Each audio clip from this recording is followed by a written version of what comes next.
think it's safe to cross now. So like I went, like kind of crossed by where it was, and it started rattling again, but it was a little bit further off into the brush this time. So at least it wasn't right next to me.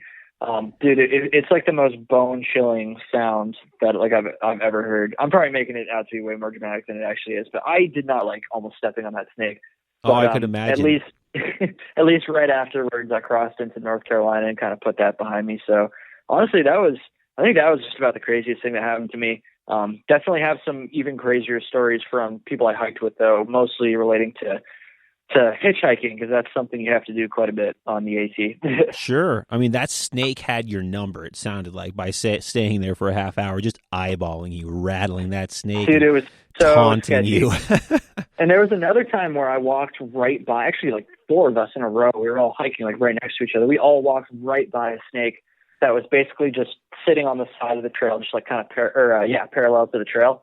So probably came within 1.5 foot of it. And we didn't even realize until after we walked by, because it just didn't care. So I don't know what was wrong with that snake. It did not like me at all. It was like, no, you're not leaving Georgia. But I won. I got past it finally.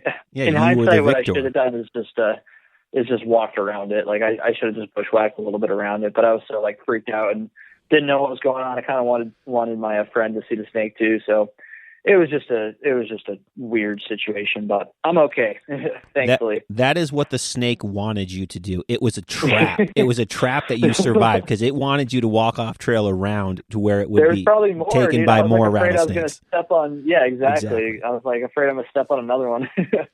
Yes, that is exactly what happened. So now, hit me with one of these hitchhiking stories. Let's have a little backpacking fun. So. Obviously, right. They're not your stories necessarily, but just tell me one that's really funny or crazy. Yeah, so I don't know if it's funny, but it's definitely crazy. Perfect. So I'll preface this by saying, for those who might not have thought about hitchhiking too much in the context of like through hiking and stuff, it's almost a necessity. You pretty much have to do it if you want to get into town consistently and quickly. And it's also not, which is going to sound stupid, me saying this, because the story I'm going to tell right after kind of disproves this, but normally it's not dangerous.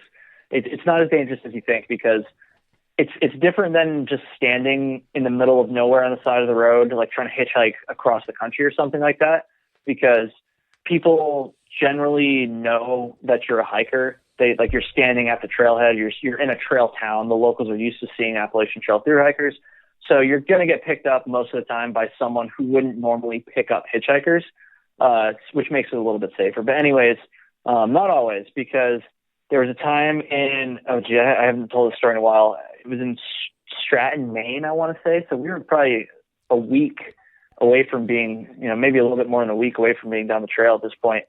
A buddy of mine he got picked up by I think it was a guy. It might have been a woman, honestly. I can't even remember, but somebody picked him up while he was hitchhiking, and they basically, first of all, they were drunk, and they had a loaded handgun in the passenger seat, and they just like moved. They're like, "Oh, hop in!" Like grab the gun, like throw it in the back or whatever. Like, "Oh, let me just move my freaking gun so you can get in the car." And he said they were all over the road. It was really sketch, and I guess also, I think he could have easily avoided the situation if he had just kind of scoped out the car a little bit before he got in. But this guy, his name is Indy. He's actually my very first Trail Tales guest ever. Oh, perfect. He's just the kind of guy where he just goes with it. He's just like, screw it. So he just went with it, and he was fine when he was in town. He made it, but that would have definitely nerve-wracking. me out. That would be super nerve-wracking. Yeah, man, like a freaking stranger with a loaded handgun that's hammered driving down these windy mountain roads. Like, no, thank you. Yeah, that doesn't sound like a good time. But again, you got to roll those dice when you're out there on the trail for 6 months, huh? Bit. Yeah. I've never had anybody that was that sketchy. I did have someone who was probably a little bit drunk one time, but they weren't like driving terribly, and it was a really short ride, only like a 5-minute car ride too. So it worked out. But yeah, just be careful out there if you're going to hitchhike. Everybody, try to hitchhike with a friend, obviously, if you can. Totally, and be ready to keep yourself safe. So let's Yeah. move on. Tell me a little bit about your YouTube channel, and we know your podcast is called the Trail Tales Podcast, which I've been fortunate to be a guest on. That's a lot of content. That sure takes up a lot of your time, huh? It definitely takes up a lot of my time, but I don't really have much else going on besides my day jobs and hiking. So, yeah, totally. Now, do you have any haters who just constantly leave you comments on YouTube, like just nasty, brutal YouTube comments? Do you have any people like that? For the amount of views I've gotten and the just the style of my content, I don't have nearly as many as I think I should. But I have gotten some, especially towards the beginning. I did. But generally, if I see, and honestly, this has only happened probably 2 or 3 times. If I see somebody make repeated hateful comments, and I'm not saying like, oh, I disagree with what you said comments. I'm saying like actual like brutal comments. I'm like, usually if they're like violent, like, oh, like, I've gotten like, oh, I'm gonna punch you in the face if I see you on the trail, which doesn't even, it actually sounds kind of funny. But I've gotten a couple other ones that were not quite as funny. And so if it's something like that, usually I'll just block them. Or if I get like multiple just like useless like FUs, or if I see people being jerks to other people in the comments, then I'll just block them. But that hasn't really happened. It's probably only happened, like I said, maybe 2, 3, 4 times, something like that. Not nearly as many as I should be getting, I feel like, because my content is a little bit on the edgier, douchier side for the hiking niche. Sure. So I figured I would get more people that would feel like permissed to like really let me have it, but it doesn't really happen that often, which maybe that's a bad thing. Maybe I need more haters. That's a sign that you're doing something well. Yeah. I think you want people to either hate you or love you. In between, it's just like, who cares? That hurts the most. Do you people know how long this stuff takes us to do? Jeez Louise. I know. Just kidding. No one wants the hateful comments, but sometimes they do provide a nice comic relief. Before the crying and the self-loathing right after reading the message, and then followed by the laughter again. So what type of videos are on your YouTube channel? Let my listeners know what they can find on the Kyle Hates Hiking YouTube channel. Yeah, man. So I've got, I'd say the bulk of them, but not the large majority of them are your kind of, it's true. Like your typical, like, top 3 tips and hacks and stuff like that. I try to get a little bit creative with my titles, a little bit edgy with my titles, honestly, and the thumbnails. I try to, I think at the end of the day, like, people watch my channel because it's a little bit different. I don't take things quite as seriously as some of the other channels do, and I think people find that a little bit refreshing. But I don't just have the talking head style videos. I also have a number of actual on-trail videos, usually backpacking trips. I've got like that video of my entire North Pole Placid Trail hike. I've got a number of videos where I did loops over in the White Mountains, one from Vermont, even a loop I did down in southern Vermont, lots of on-trail videos. And then I also have a couple videos that are like, they're basically memes. So like I've got one that's called Ultralight Jerks Be Like, and it's like the kind of thing where I'm just like, it's a parody video where I just like over exaggerate stereotypes about ultralight hikers. I've got a similar one about like newbie hikers, and I'm planning on making more videos like that because people really like them. They're way more difficult to make than my other ones just because you have to actually write a script and stuff. But sure. I've got some attempts at comedy, I guess you could say, like that. And then let's see. Lately, I've been thinking about doing some new stuff. I'm not even sure exactly what it is yet, but I'm trying to branch out and switch up my style a little bit because things have been a little bit stagnant on the channel for the last month or so. So yeah, just kind of a whole just bunch of different hiking nerd stuff like that. I know from my end, I mean, I hope it comes across on the podcast, and I'm pretty sure it does, that I don't take myself or this hobby that seriously. I'm just kind of a comedic person in general. I appreciate that you don't make it about the the spiritual element of hiking, and you can have some fun and just like chill out. It's cool. Let's laugh at ourselves. That's good. That's my type of style as well. So I've seen a bunch of your videos, and I personally appreciate it. And I can relate to enjoying the content that you are creating on the Kyle Hates Hiking YouTube channel.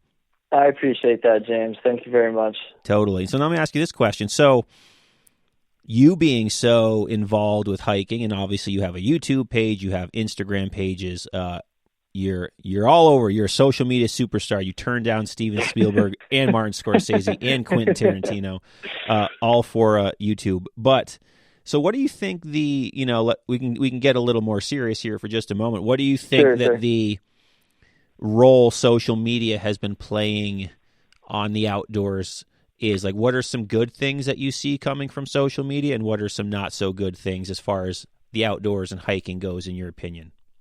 Yeah, not so good thing. I mean, of course, there's the really obvious one that everyone's going to go to, which would be, more people overcrowded the trails and stuff. But it's like, I'm not denying that social media has influenced the amount of people on the trail. I mean, like I said, at the very beginning of the podcast, the way I got into it was social media. So for that reason, I feel like it would kind of be pretty, I mean, even all my content aside, it would be pretty hypocritical of me to complain about more people discovering hiking because of social media. At the end of the day, I honestly think it's a good thing, dude, because more people that are invested in this, I don't even know, hobby, sport, community, whatever it is, means there's going to be more people that are going to be willing to buy hiking products, for instance. So there's going to be more jobs for people who want to work in this industry. There's going to be more awesome equipment for people to buy in the first place. There's going to be more people advocating for, protecting trail systems, for building new trail systems, potentially even.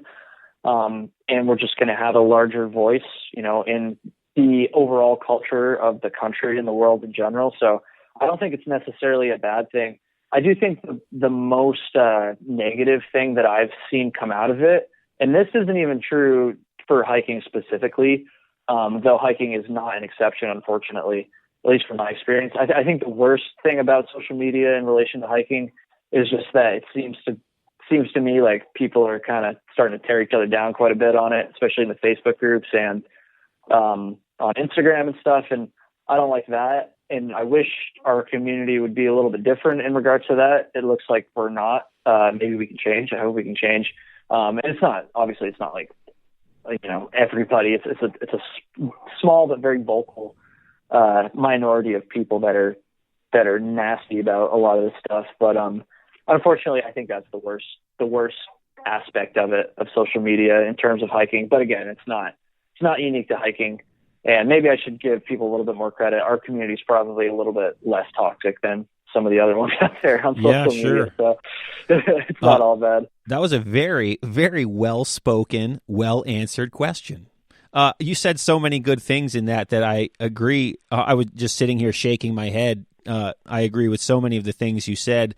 I do think that obviously you're going to, no matter what online community you're going to get the toxic people who are just kind of toxic in general in life. But I do think I agree with you in the sense of social media. It is kind of like it's become the introduction for people to see what's out there and what can be explored. And the only way for people to go out there and explore, in my opinion, which, is of course meaningless, but it's my opinion, is to want to go out and to experience something. And once they have a good experience, my buddy Paul from the Aptitude Outdoors podcast, shout out to Paul, we talk all the time about how no one is going to be an advocate for the outdoors unless they have a good time and a good experience in the outdoors. And the way to do that is, you want to go experience something, and you go and you do it, and you kind of get hooked on it. In my opinion, the kind of the downfall of social media, there's no really better way to say it, would be posers. And let me clarify what I mean when I say posers. I think the hardcore news keep them back up there. Yeah, it definitely is. I grew up in the punk and hardcore scene, so that word comes out. But when I say posers, I mean quite literally posers, and like like the slang word posers. People who want to kind of create this persona that they're this outdoorsy person, and they go and they do, they post their picture outdoors, but they actually don't really care about it. Like you see so many